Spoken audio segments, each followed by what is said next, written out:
So welcome again. We will now get started. My name is Aileen Friesen, and I am the co-director, along with Dr. Richard Thiessen, of the Center for Transnational Mennonite Studies at the University of Winnipeg. The university is located on Treaty 1 territory, the ancestral territory of the Anishinaabe, the Anishinaabe, the Assiniboine, Cree, Dakota, Dene, and the heartland of the Métis Nation. This is our fourth webinar in the series Memories of Migration, the Russlaender 100 Tour. CTMS has been hosting these webinars to prepare us for the Canada-wide commemoration of the arrival of Mennonites known as the Russlaender in Canada nearly 100 years ago. Mennonite historical societies from across Canada have donated their time, resources, and funds in preparation to mark this migration next summer in July 2023. A train pilgrimage organized through a partnership between the Mennonite Historical Society of Canada and Tour Imagination will take participants through the history of migration and settlement from Quebec City through Montreal, Kitchener, Winnipeg, Saskatoon, Rostron, Edmonton, Didsbury, and across the mountains all the way to Richard in Abbotsford. To celebrate the faith of these newcomers, to remember the loss of their former communities, to memorialize the challenges of resettlement, and to acknowledge race and displacement in Canadian history.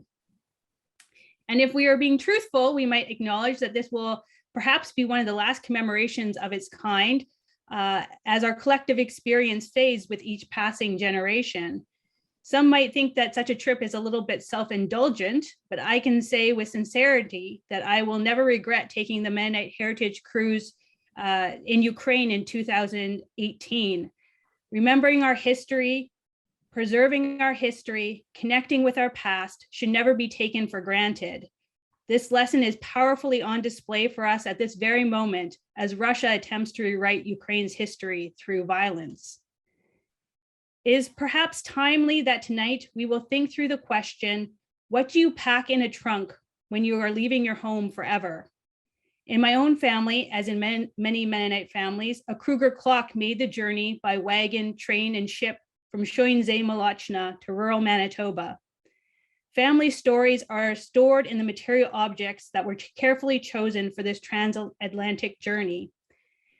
These stories do not entirely reflect the current experience of those fleeing Ukraine today, as their homes are being shelled and bombed by the invading Russian military.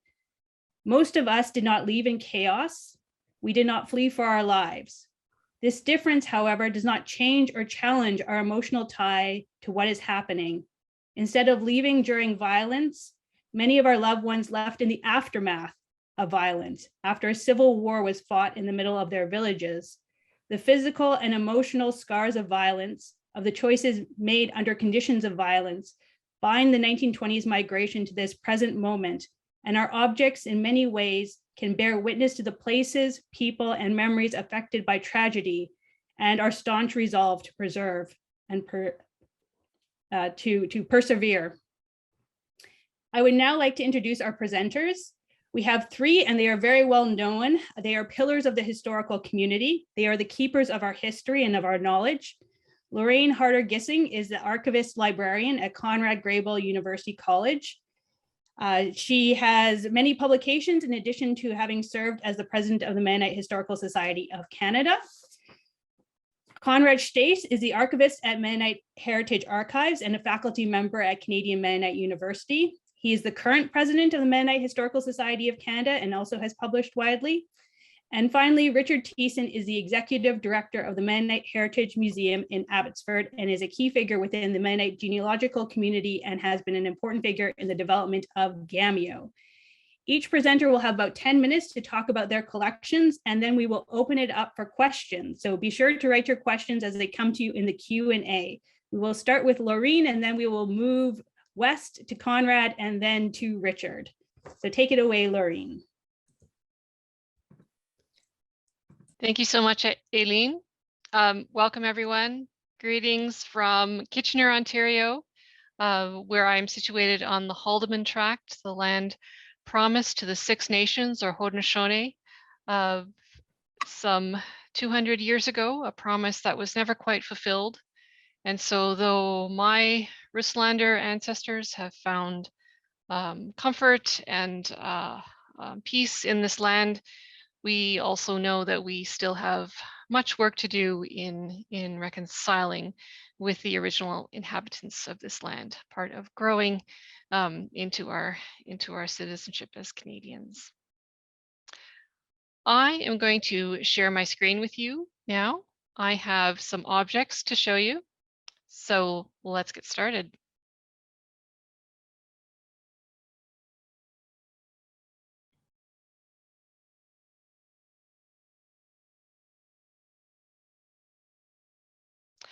And you should be able to see, for those of you who aren't familiar, if you're coming from other parts of the world and have never seen the Mennonite Archives of Ontario, this is some of what we look like.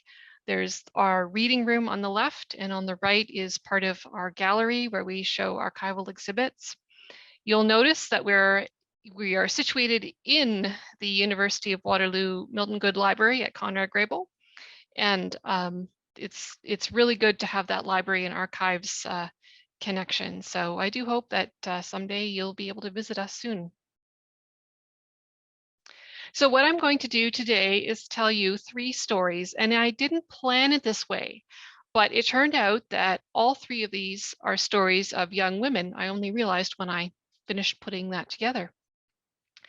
And rather than have you sit comfortably and just have this wash over you, I'm going to issue you a little bit of a challenge. I'm going to tell a story of each woman in turn.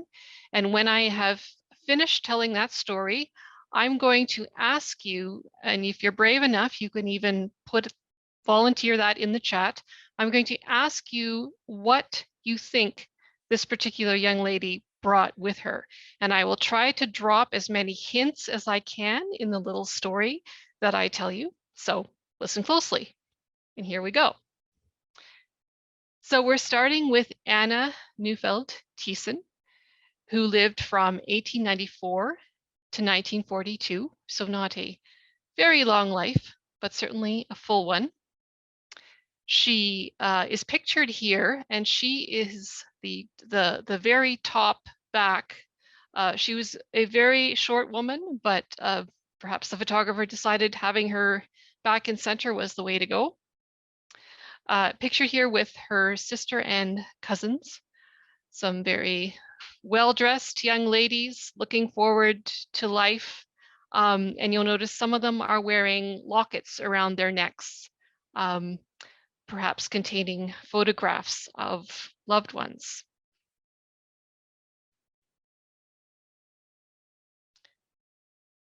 So Anna and her husband, Cornelius Thiessen, married in Russia and immigrated to Canada in the 1920s. And here they are pictured with family members on their tobacco farm near Leamington. The work was very hard. The family struggled financially, but Cornelius was a leader in the church locally, and Anna's role, of course, involved hosting many people, and so that brought them some pleasure to interact with the community in that way. Anna also, her children remember that she would often pick up a guitar, and in the evening when all the work was done, she would sing all the songs that she learned in her youth and accompany herself on the guitar. So here I'm going to pause and let you know that in our archives, there are 2 things that Anna brought with her from the Soviet Union. Based on my story, what 2 things do you think they were?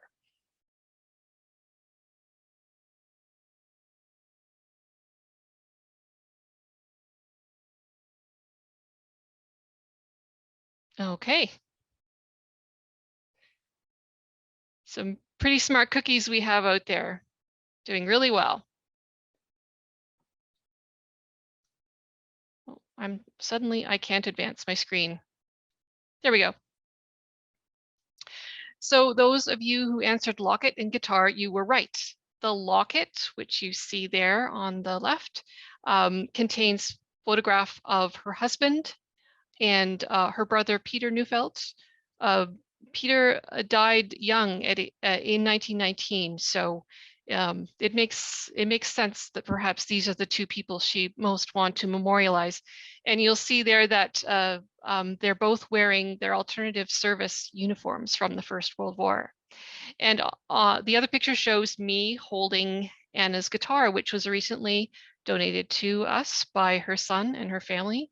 And we're really glad to have that. We don't have a lot of museum type things in our collection, but every once in a while something comes along that you can't resist, and we couldn't resist the guitar. The next young woman I want to introduce you to is Marguerite Krieger Regier, 1896 to 1988, very long life, most of it in Canada. She was the daughter of David and Marguerite Krieger, and yes, Krieger of the Krieger clock fame that Aileen mentioned earlier. She married Abraham P. Regier in 1920, and together they had 9 children, immigrating first to Alberta in 1923, and then later to the Niagara Peninsula in 1943. And if you're from Niagara and Abraham Regier means something to you, he was the founder of what's now known as, what was later called the Niagara Credit Union, now Meridian. So that is a prominent name in the Niagara area. So here's my hint. Marguerite, as a young woman about to get married, knew that she would need to, probably that she would have many children, which indeed she did, and that she would need to cook for them every day. And so there was something small and portable that she needed to cook with, and that needed to help her remember what recipes to cook. And so it was something that she brought with her and continued to use in Canada. Can anyone guess what that would be?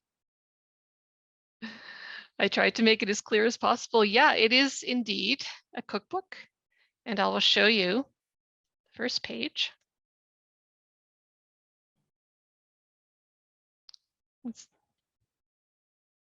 So you might be able to see a little bit, it's a little bit dog-eared around the corners. It's a very well-loved and stained and well-worn book. This page is interesting because it's got her name written in many different years of her life. She's written her name in English, in German, and in Russian as well. So this book was something that continued to be alive and transformed throughout her life with new recipes, new memories created with every piece. So here's my third woman for the day. And I would like to introduce you to a daughter of Nicholas and Maria Wishart Franzen. Her name is Tina Franzen, and she happens to be my grandmother. The family lived in Mariavol in Molochna. 5 daughters, 3 sons, again, a large family. Her father, Nicholas, died of typhus in 1922, and Maria and her children would immigrate to Ontario in 1926. And perhaps I don't have to give you much more of a clue than just to say, look at the picture, and that should tell you what Tina brought with her. Yeah, of course. She brought her doll. And I remember this doll being in her house growing up, and so I'll share the story of this doll because it's very interesting.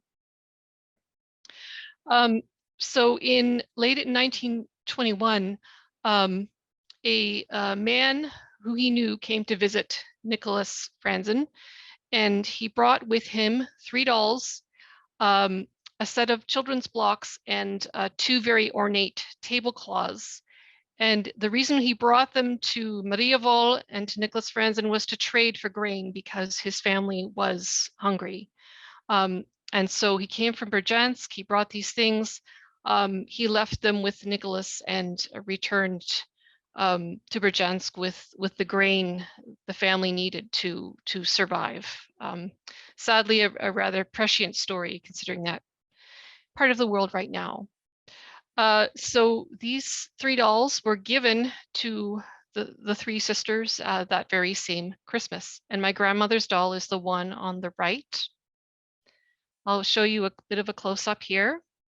The shoes are original. The shoes and that little sock are original.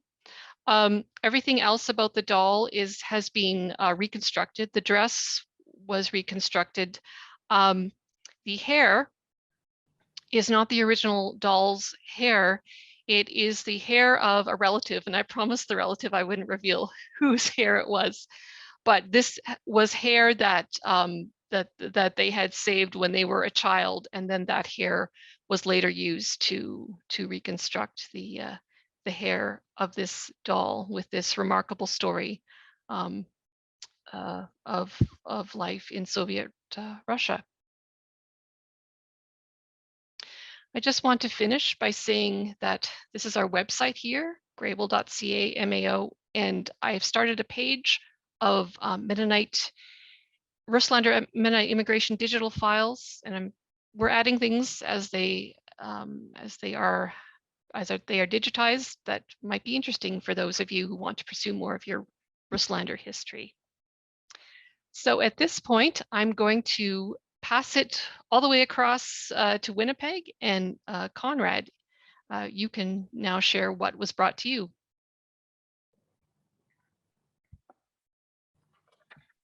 Hi, thanks for joining us. I'm here at the Mennonite Heritage Archive in Winnipeg on the campus of Canadian Mennonite University, and I'm going to do a bit of a show and tell today.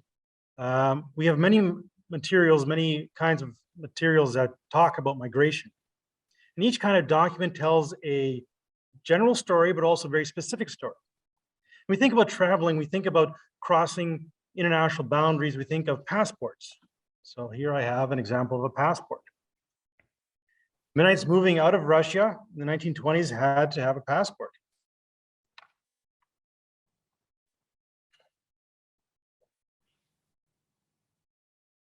Now, this particular passport has an interesting story.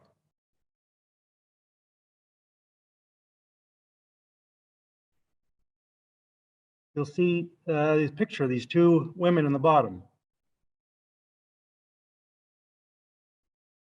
You might notice that one looks like an older woman and one looks like a younger woman, almost old enough to be her granddaughter. And that's true. This is Elizabeth Thiessen and her granddaughter, Maria Regier, who came to Canada in 1926. And so it leads you to some questions. So why is on this passport is this girl with her granddaughter or with her grandmother? What happened to the parents? Maria Regier was the oldest of 7 children. Her parents were Jacob Regier and Maria Thiessen. On November the 29th, 1919, bandits entered the Regier home in Münsterberg, Zagradovka, and with swords, not with guns, but with swords, killed the whole family. At least they thought they had killed the whole family. Maria and her brother Jacob survived, and when they awoke within the bodies of the rest of the family, and they heard the bandits come back, so they lay back down and played dead until the bandits left. Then they got up and fled the house. Jacob died 5 days later, but Maria's wounds healed, and she immigrated to Canada with her grandparents in 1926. The Russlaender came to Canada with the help of the Canadian Mennonite Board of Colonization. There was a new federal government that came into power in 1922, and Canada lifted its ban on Mennonite immigration. The board got travel credit from the CPR, Canadian Pacific Railway, and promised the Canadian government that the new immigrants would not be a burden to the Canadian system for 5 years. Now, I have a hard time imagining leaving my home for some country I'd never been to, feeling forced that I had to leave, and packing for such a trip. What would you take along? When I watch what's happening in Ukraine right now, and the people leaving their homes, carrying these suitcases, I wonder, do they think they'll come back? What's in those suitcases? And I think it's not just clothes. For Cornelius and Helena Isa, they were some of the last ones to get out before World War II. They came to Canada in 1930. And Helena brought with her her father was Jacob Esau, his journal. This journal specifically is about the formation and the workings of the Alexander Kron Zentralschule.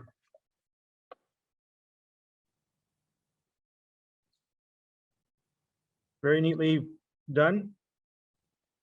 And so with this document, historians like Ted Regier could produce a book like this for everything a season. It's about this Alexander Kron school. And here in the book is a picture of Jacob Esau. So another thing that Helen brought with her to Canada was something that Jacob, her father, had commissioned.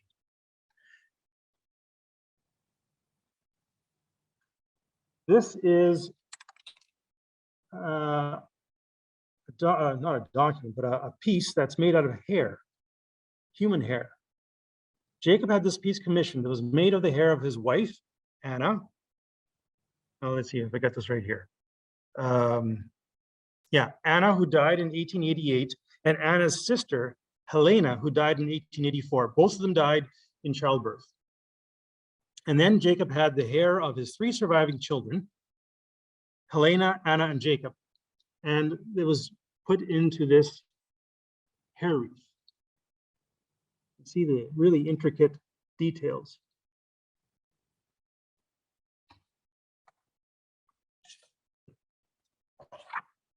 So they came with the help of the Canadian Mennonite Board of Colonization. They kept detailed records. So part of the records they kept were these family cards.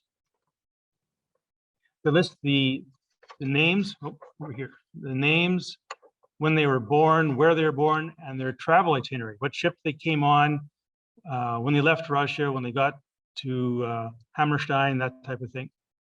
There's also something up in the top corner over here, some codes. This is V6, and over here it says, talks about being on credit.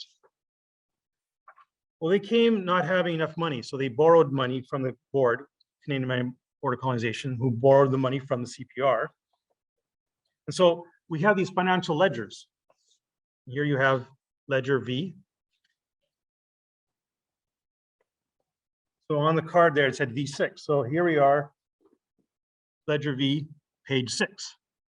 And here is an accounting of the travel debt, the Reiseschuld, that was paid.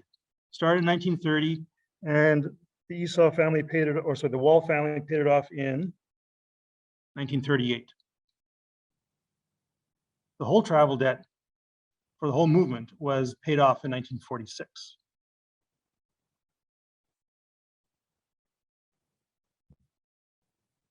Now, there's many boxes of material. We've stacked all our boxes from the Canadian Mennonite Board of Colonization together. It's over 22 meters of records. There's a lot of stuff. They kept all their incoming and outgoing mail. So some of this correspondence that they've kept includes stuff with correspondence with these immigrants about not only leaving, but settling, finding a farm in Canada and settling in Canada and what that meant. So other documents that the immigrants would have been carrying with them from Russia. Here I have a folder. These are the Bürgerschaft records. So this is documents that the immigrants are creating, saying they promise to be good Canadian citizens. They promise to pay back the travel debt.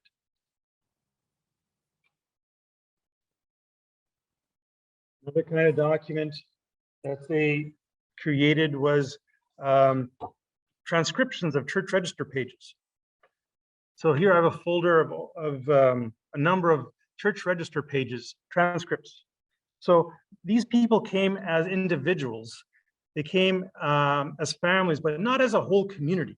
Some of the people who came in the 1870s, they came as a whole colony, like the Burstall colony came. And so they could take their community records with them. But these people were coming as individuals, more so, and families. And so they had these transcripts made, signed by the church elder, saying, who's in their family, when they were born, and also often saying that they were members in good standing so that they could become members in their new church home in Canada. So here's an example of, all these different church register transcriptions that we have. Some are in Russian, most are in German. So these are some of the things that Mennonites packed as they prepared to come to Canada in the 1920s. We're open for research. People are welcome to come and use our facilities here. The colonization cards, these here for the 1920s are on our website. So yeah, lots of fun doing this kind of research. Thanks for joining me. I'll turn it over to Richard. Thanks, Conrad. My name is Richard Thiessen. As has been said, I'm the executive director of the Mennonite Heritage Museum in Abbotsford. Abbotsford is located in the traditional territory of the Solo people and home of the Sumas and Matsqui First Nations. And so we are privileged to be here in this area. And like any other museum, we have all sorts of different objects that are brought to us. In fact, just today, somebody brought a box in that belonged to a woman who recently passed away, and in the box was a family register from Slavgorod, which I thought was really interesting because I don't think we have very many family registers from that area. So, every day we are surprised by the kinds of items that come to us. And, if you think of the items that these families brought with them in the 1920s, lots of families brought the Krieger clocks or other clocks made by similar families. And it's even amazing just to think that of the precious cargo space that people had, and that they would devote and set aside space in their crates or chests, for a clock with a pendulum and hand and all of those kinds of things, and that they all made it here in one piece. They would bring dishes with them, all kinds of interesting things that, on the one hand, you knew that they could probably get those things here, but these things meant something to them. And so I want to talk about something that we have in our museum that is quite interesting. So if many of you think back to your childhood, your parents probably had a baby book that they purchased and started to accumulate items. And one of those items was probably a lock of hair from your first haircut. They would be taped or attached to a page, and you could go back and you could see what your hair looked like when you were young.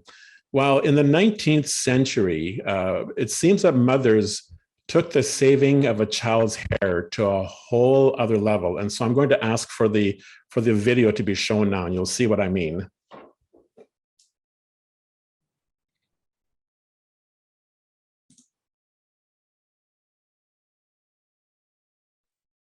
Just 1 second, I'm having technical difficulty sharing Richard's video. Here we go.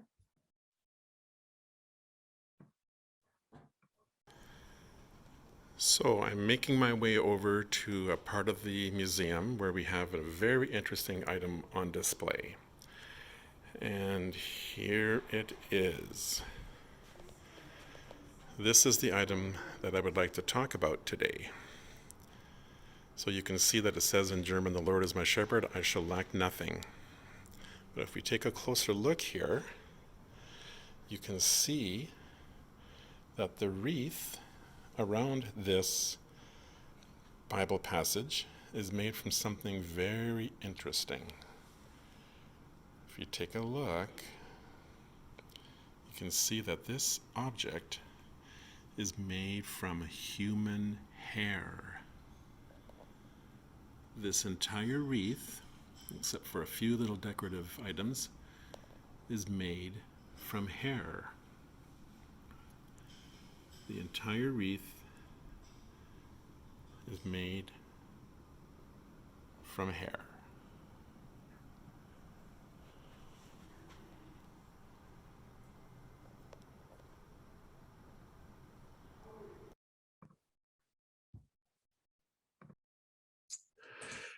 So that's what I'm going to talk about this afternoon. It's kind of interesting. I don't remember us actually planning to talk about hair so much this evening, but for some reason it's a theme today. So anyways, this object just fascinated me when we received it a year ago.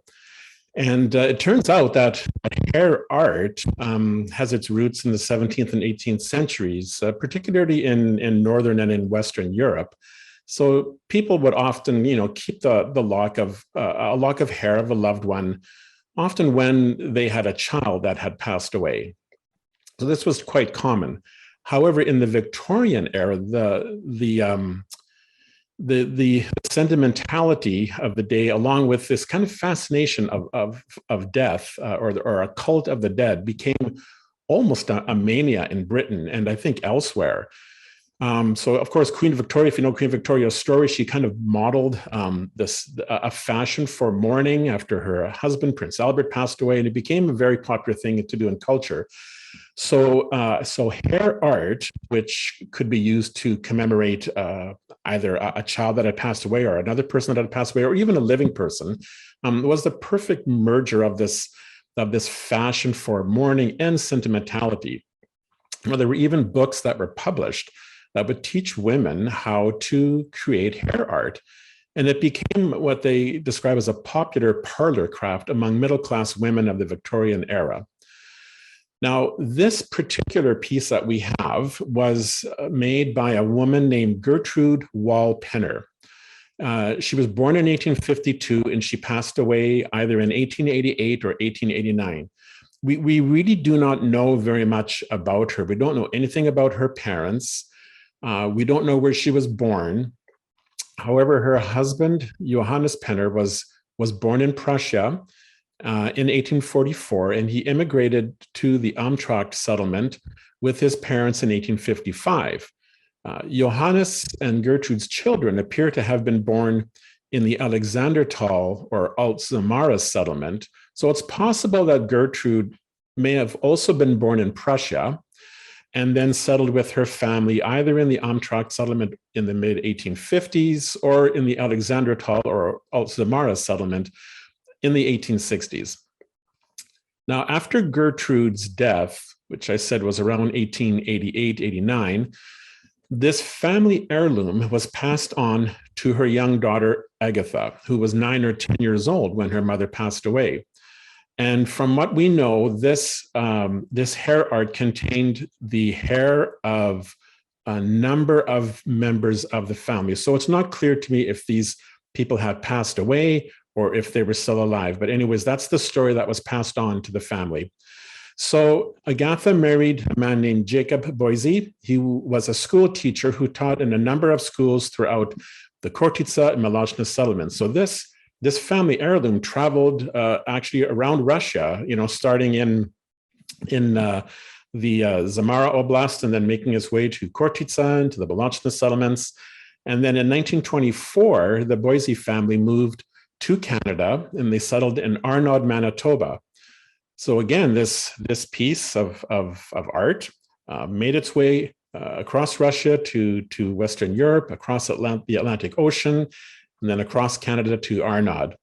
The family actually had to wait a couple of years for their father to arrive. He had been detained somewhere in Europe in transit due to an illness which was most likely a physical handicap. Anyway, shortly after the father arrived, the mother, Agatha, died in 1933. And so now the heirloom was passed on to the eldest daughter, Martha. And Martha and her husband, Henry Suderman, moved to British Columbia in 1947, and along came this family heirloom, and they settled in the Matsqui area.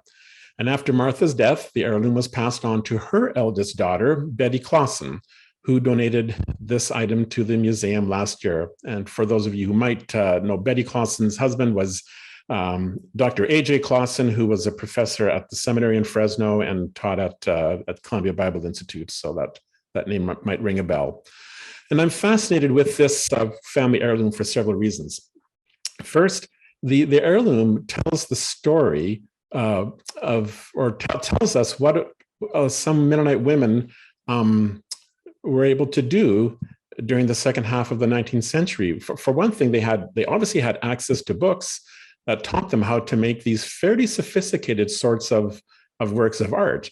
Hair art had become a trendy activity among middle-class women only during the Victorian era. So I'm surprised that this kind of trendy type of activity would have been carried out by Mennonite women in a new settlement in Russia, but obviously that's what happened.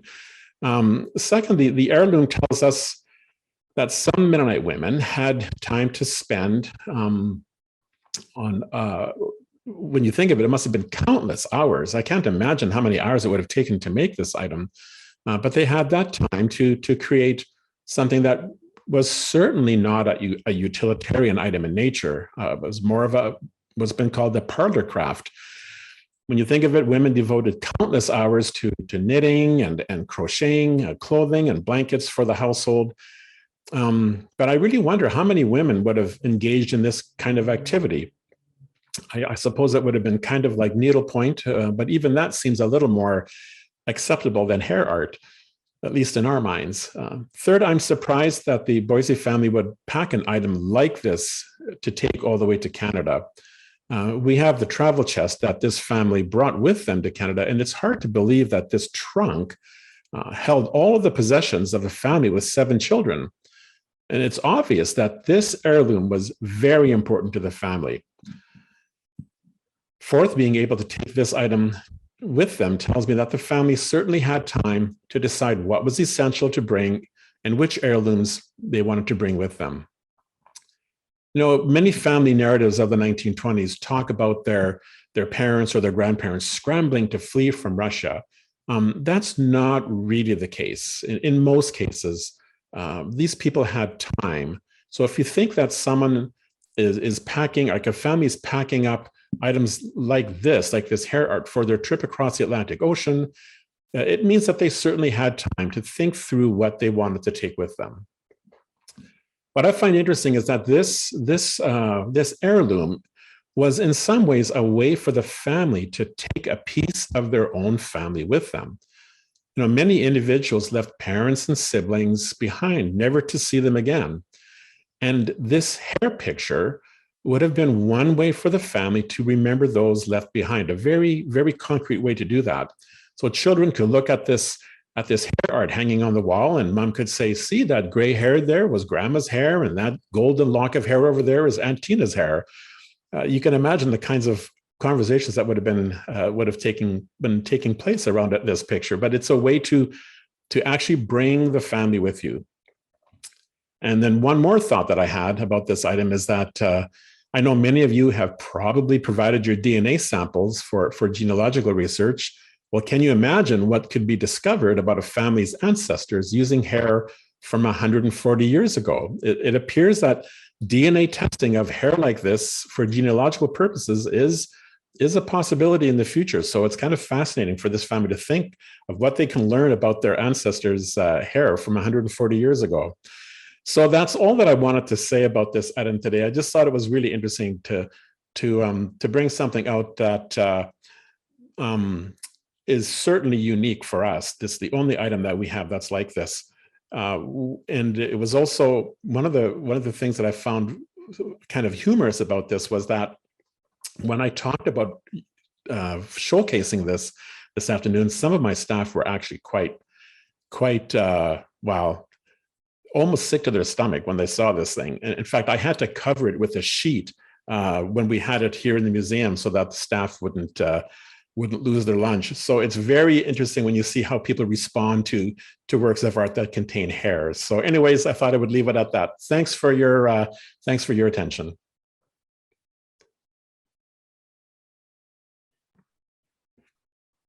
Thank you, Richard. And if the rest of the panelists can come back and join us,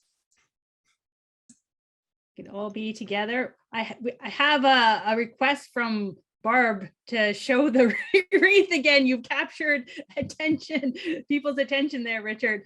Maybe we'll show it again at the end, but first we'll take a few questions in the meantime. So please put your questions into the Q&A. And that way I know I can find them quite easily. And so we have one question for Conrad, which is, I have the passports, this is Liz, I have the passports for my grandparents issued in 1925 when they came to Canada. She took them over to her Moldavian shoemaker who speaks Russian to interpret them. And he said that the passports were issued by Ukraine, which surprised me. I guess this makes sense, but was that the practice after the revolution? That's a question that maybe Aileen is better equipped to answer than I. Yes, Barb, there was Soviet Ukraine was created and they had their own ability to create passports. And so that is not surprising. Anyone else that want to add to that?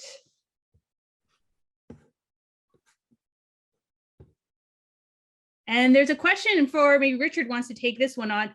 Was the hair art done by an upper echelon of Mennonite society? Do we know anything about class in this story of hair art? No, unfortunately, we don't. We can only speculate. I mean, my sense is that this was a woman who had a fair amount of leisure time. So, like when you think of what you know, in a typical family, what the mother in a family would have had to do on a daily basis, it strikes me that it looks like she had a fair amount of time where she could sit and do this. And she wasn't an older woman who had already raised her children. She was a young mother, and she died at a fairly young age, in her 30s. So it strikes me that she could very well have been somebody from certainly a middle-class family and maybe upper middle. But again, I can only speculate because, like I said, we don't really know very much about her.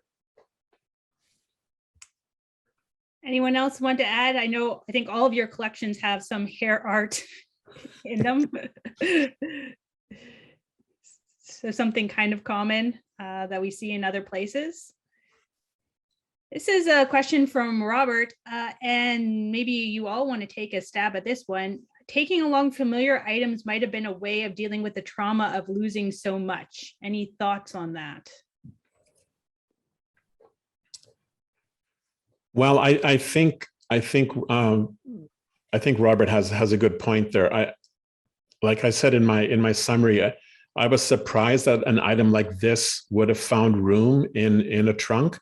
But I think it was just a tangible way to somehow keep those memories of the family alive. And it's really hard to know at the time, but I'm pretty sure most of these people felt that they would never see their mothers and fathers and their siblings again.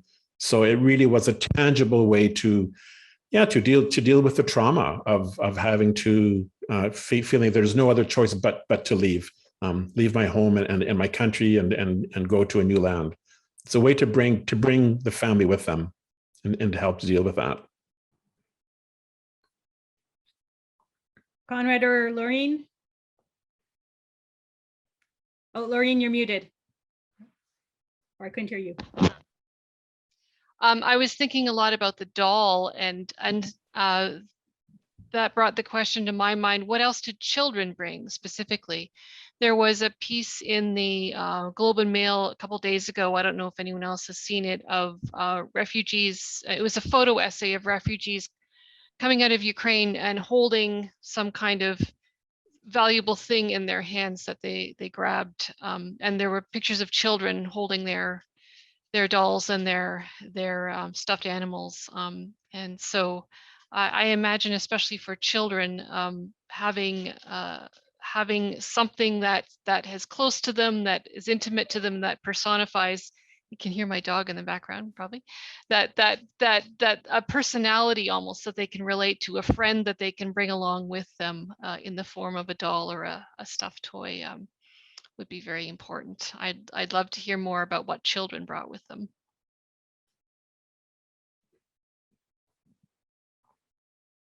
Any thoughts, Conrad? Well, nothing unique.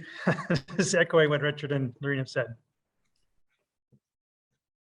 Okay, and so for Conrad, this is my mother, 3 sisters and her parents traveled on the Empress of France in 1926. Is there a passenger manifest that would allow us to identify other Mennonites with whom they traveled?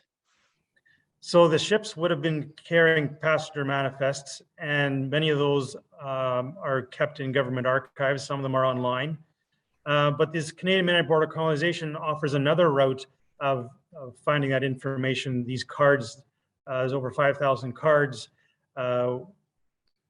documenting these about 20,000 people that came. And so there is a way of some tabulation has been done of who was on what ship at what time. So those are two different routes you could go for that, answering that question. Anyone else on sources for tracking people's travel through from the Soviet Union to Canada? If your family came to Ontario and stayed for a significant length of time, the family church registers are a wealth of information, delineating everything from which train station they left from in Ukraine to which where they stayed along the route, to which gate they came out of, to which ship they took, and so that's something that we plan to digitize, and I think it will be really interesting not only for the families but for anyone looking at kind of a timeline of how these families and these groups moved. I have a question about trunks. Does anyone know how many trunks or chests people would typically take, or any ideas about the other things that might be in a trunk that people would bring along with them? So linens or other things like that. I can only speculate. My guess I think in most cases they just had the one trunk. I don't recall families talking about numerous trunks or several trunks. There was always talk about one trunk that they brought. We have about 3 or 4 trunks like that that were either brought in the 1920s or in the 1870s. They're all fairly typical in terms of the size.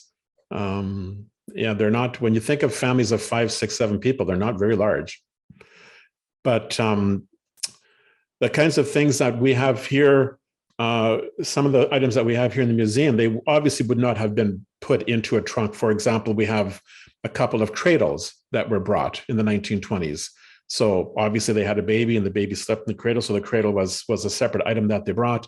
But I imagine that the clocks, the Krieger clocks that people brought would have been packed away in the trunks. I know one family brought it must have been about a 6 or 7 foot long saw that my great grandfather had made and given to them, and they brought this to Canada. I wish I would have been able to see it. They sold it at an auction before I was interested in these kinds of things. But that was kind of a bizarre item to bring to Canada. A saw. I guess they thought there's lots of trees. I'm going to need a saw to cut down trees to make a house. I don't know. It's just these bizarre things. I think dishes was quite a common thing that people brought. We have dishes that, like, quite a few dishes that families brought, and I imagine that those would have been in trunks as well. Yeah. You'll notice in the chat that Aileen has put in a link to the Library and Archives Canada for the immigration list from the 20s that is in the government archives. Great. Yeah, everyone noticed that, and that might be a good resource for you to tap into. Laureen, there are 2 questions. I'll package them together. One is from Bednobs Thiessen. So of course, my co-director, I have to ask his question. If there's any sense of the genre or types of songs that typically would have been played on the guitar crossing between Russia and Canada. And then there's also a question about cookbooks and the types of recipes that are contained within the cookbook. So could you give us a little bit more insight into the guitar and the cookbook? Mm-hmm. The guitar thing is something that you always notice them in these idyllic pictures of Russian Mennonite life, the young people with their guitars. And yeah, I wish I knew more about that, and I want to look into that further. I couldn't tell you, Ben. In terms of the cookbooks, so I'm sorry, what was the question about them again? It was just if there's anything insight you can give us into the types of recipes that are in the cookbook. Yeah. I just glanced through it quickly today because I thought this might come up. And the first recipes are in German and very formal Old German script, and a lot of them are very traditional Russian Mennonite dishes. When they come to Canada, she continues using a book, and this is what really makes it a living artifact. It's not just something that was made in Russia, that was brought over here, and that's the end of it. This book is always being created and recreated, which is what's so interesting about immigrant cookbooks. And so then the recipes start to get, you'll see the occasional English one for chocolate cake or something that she must have got from a non-Mennonite neighbor. So it's interesting to see that transition in the language and the transition in the type of cooking and baking that she did. And you see this in other similar cookbooks as well. There is one we have where there's an entire page devoted to the daughter's wedding, which took place shortly after immigration out west. And there's this whole page listing what they were going to serve all of these guests at this wedding. So lots of great family history in those books. Wonderful. And Roy Lowen just is giving a comment that there was a MA thesis done at University of Winnipeg that looked at about 500 Russlaender artifacts housed at the Mennonite Heritage Village in Steinbach. So people who are interested in these types of artifacts might want to look at that MA by Jenna Clausen. There's another question we have about the travel in the train carriages to Latvia, and if we have any insight into some of the things that they might have had within those train carriages as they kind of took that initial trip out of the Soviet Union.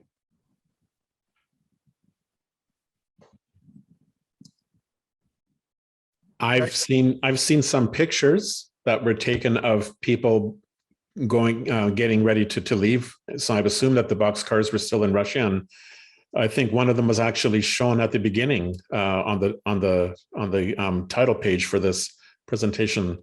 It looks pretty sparse and pretty basic in terms of what they were able to bring. I don't think they had a lot of furniture or anything like that they brought with them. We have one table in our collection it's a small, like a 3x3 foot table that was brought from Russia. I don't know why that table was so important that they decided to bring it, but I don't think that was very typical that people brought furniture like that. Like I said, we do have some cradles, so people would have that, which is again a practical thing. If you have a baby, the baby needs a place to sleep, right? But I don't think they had a whole lot of furniture with them. I just want to say that I love these questions that get at the emotions. What were people feeling? What was the atmosphere in the train car like? So I love these questions that have people thinking about the detailed part of the journey, so that it just makes the history come alive. So those are all good questions. And is there any elaboration you want to make on those emotions? So all of you deal with various types of not only material culture, but archival documents that tell the story of this entire journey. What are some of the moments from these documents, or are there any particular diaries or memoirs that have struck you that are in your collections that help us to feel what it was like to undertake this journey? I can think of a number of situations where family members were actually separated during the trip.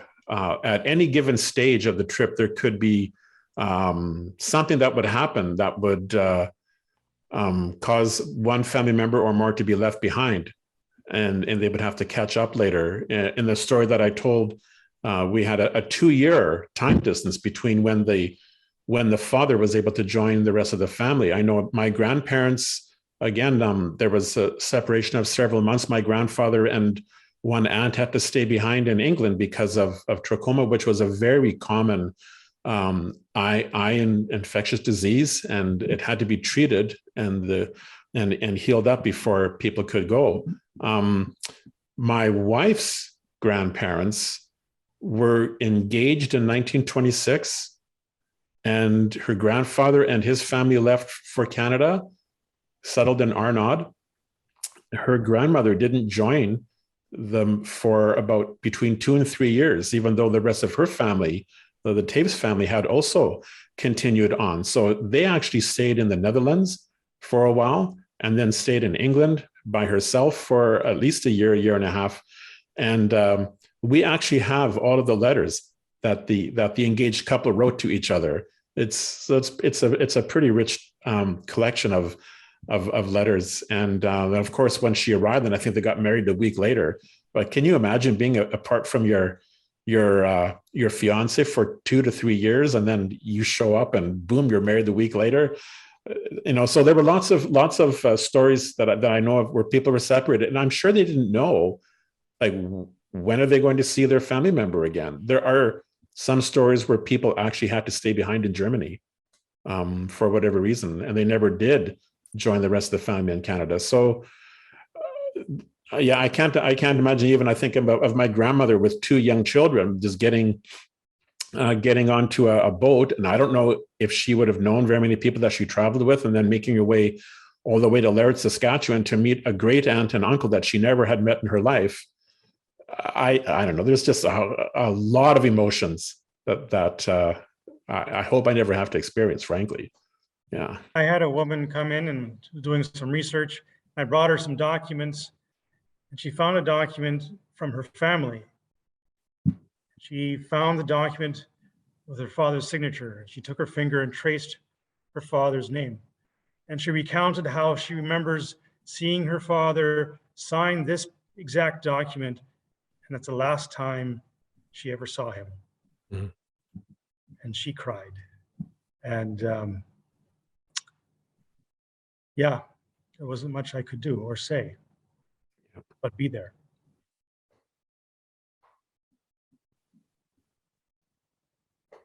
Laureen, any thoughts on the emotions of the artifacts or other diaries and such that you've seen? Mm-hmm. Yeah, I am certainly there are. I've experienced stories the same as the other archivists have already said. Perhaps what I can contribute is a little exercise, a way of helping you get into the sense of that history. So I don't know where this came from, but my Harder family, when we had our extended reunions, at one point, one of the cousins would get up and say, okay, now we're going to do a tableau of grandpa, grandma, and the 8 children who came over. And so if you were grandpa's age at the time he came over, which was 45, you stood up. And then they found a woman about the age of the grandmother. She stood up, and then the ages of all the children, 8 all the way down. And so then we would kind of, I as a child, I was often represented somewhere in that group. And it was just a way of kind of standing up in front of the family and saying, yeah, these people were alive. They were different ages. They were young. They, my grandfather writes in his diary about seeing the shores of Quebec for the first time and just marveling at how life can change. He wrote this very moving piece in his diary about that. And so just a reminder that these were real people. They walked, they breathed, they thought, they felt. That's one little exercise of getting at that for us today. And there are so many other questions that we won't get a chance to dive into, but each of these archivists are available. You can email them and find them on their various websites at their institutions. But there is one question I wanted to ask, because this hasn't come up and it's in the chat, and I think it's a really interesting question. What about spiritual material culture? Do we have Bibles? Do we have other aspects of spiritual culture that comes over on this migration? Yeah, absolutely. We have songbooks, Bibles, postcards or Christmas cards, Sunday school material. That comes, absolutely, lots of that. And I would add to that, in this recipe book that I showed earlier, there's actually a couple of religious poems that were inserted into the book, just so kind of as a daily reminder. So I find that interesting. Well, thank you so much to all of our guests today, all of our presenters who really gave us a fascinating view into this history, this material culture history. We had over 300 people join us this evening to walk through this journey. And so thank you to everyone who came out virtually online. And we will have the final episode, the final webinar on April 6th, in which Colin Neufeld will talk about those who did not take the journey, those who remained behind. And that will be our final webinar in this Memories of Migration Russlaender 100 tour. So thank you very much. Thank you again to the panelists, and everyone have a wonderful night. Aileen, can I just add one more thing? Go ahead, Richard. I will post the video of the hair art on our museum YouTube channel, so people can watch it there if they would like to see it again. Yeah, sorry, Barb, we didn't get back to the hair wreath. There was just too much else to talk about.